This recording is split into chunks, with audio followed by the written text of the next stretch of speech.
Hello hi നമസ്കാരം. പുതിയൊരു വീഡിയോയിലേക്ക് സ്വാഗതം. ഇന്നപ്പോൾ കാണിക്കുന്നത് ഡിണ്ടിഗൽ തലപ്പാക്കട്ടി ബിരിയാണി, അതായത് എല്ലായിടത്തും കിട്ടുമെങ്കിൽ കൂടെ 1957 ഡിണ്ടിഗലിൽ തുടക്കം കുറിച്ച ആ റെസ്റ്റോറൻറ്റിലേക്കാണ് നമ്മൾ പോകുന്നത്. ഇതാണ് രാഗസ്വാമി നായിഡു എന്ന് പറയുന്ന ആൾ 1957 തുടക്കം കുറിച്ച റെസ്റ്റോറൻറ്റാണിത്. ഡിണ്ടിഗലിൽ ഹൈവേ തന്നെയാണ് ഇതുള്ളത്.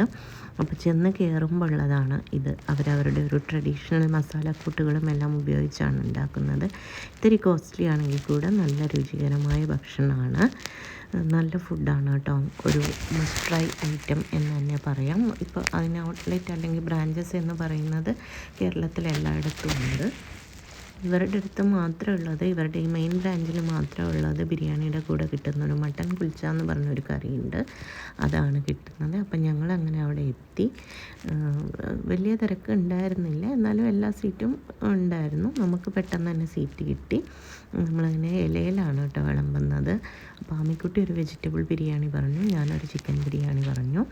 പിന്നെ ഒരു ചിക്കൻ ഗീ എന്ന് പറഞ്ഞിട്ട്, ചിക്കൻ ഗീ റോസ്റ്റ് എന്ന് പറഞ്ഞിട്ടൊന്നുണ്ടായിരുന്നു. നല്ല ടേസ്റ്റായിരുന്നു അത് 2 ലെഗ് പീസ് വെച്ചിട്ടുള്ള നല്ല മസാല ചേർത്തൊരു കറിയാണ്.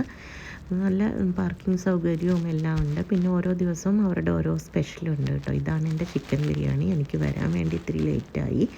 ബിരിയാണിയുടെ കൂടെ ഒരു എഗ്ഗ് ബോയിൽ ചെയ്തതുണ്ട്. അപ്പോൾ ഞങ്ങളിങ്ങനെ ഷെയർ ചെയ്ത് കഴിക്കുകയാണ്. ഇതാണ് ഞാൻ പറഞ്ഞ ചിക്കൻ ഗീ റോസ്റ്റ് എന്ന് പറയുന്നത്. നല്ല ടേസ്റ്റായിരുന്നു. പിന്നെ കഴിച്ചു കഴിഞ്ഞപ്പോൾ അമ്മിക്കുട്ടിക്ക് ജിഗർദണ്ഡ വേണമെന്ന് പറഞ്ഞ് മേടിച്ചു. അത് കൊള്ളില്ലായിരുന്നു കേട്ടോ. മധുരയിലെ ജിഗർദണ്ഡയാണ് നല്ലത്. ഇവരുടെ ജിഗർദണ്ഡ ഇഷ്ടപ്പെട്ടില്ല ഞങ്ങൾക്ക്. അവരുടെ ഹോട്ടലിൽ വാളിൽ വെച്ചിട്ടുള്ളതാണിത്. തലപ്പാക്കട്ടി എന്ന് പറയുന്നത് ഇദ്ദേഹം എപ്പോഴും ഒരു ടർബൻ തലയിൽ കെട്ടിയിരുന്നു എന്നാണ് പറയുന്നത്.